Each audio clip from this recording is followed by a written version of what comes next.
In ancient Rome, if you couldn't repay your debt, you didn't lose money, you lost your freedom, and one man had only 3 days up before he became someone else's property.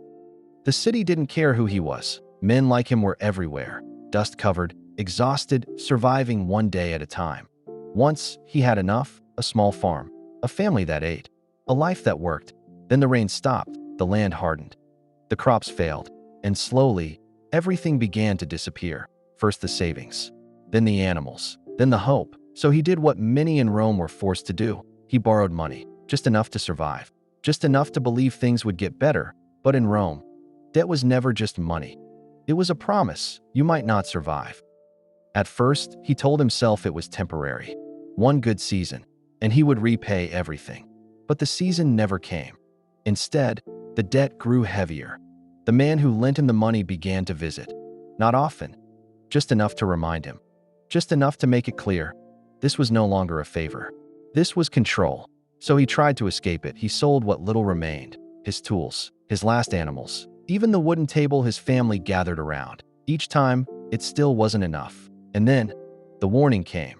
Not shouted, not repeated, just quietly delivered. 3 days.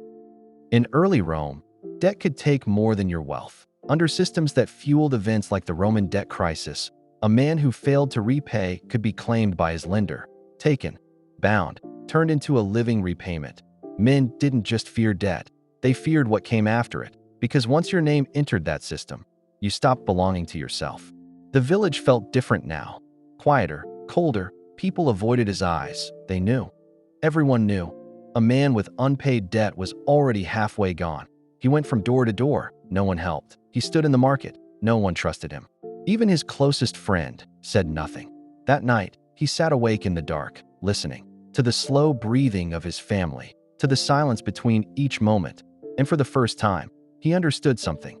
There was a way out, but it would cost more than the debt. The final day came slowly, too slowly. Every hour felt heavier than the last. He gathered everything again, counted it, recounted it. It still wasn't enough. Outside, the world moved on as if nothing was about to happen. But inside, everything was collapsing. And then, he made his decision, not as a farmer, not as a debtor, but as a father. When the lender arrived, the money was ready. Every coin, every piece, the debt was paid. For a moment, there was silence. Then the lender looked past him and understood, because something was missing. To gather that money, he had sold the only thing he had left of value. Not his land, not his home, his son. In ancient Rome, freedom was never guaranteed. It was negotiated, traded, taken, and sometimes the price of keeping it was far worse than losing it.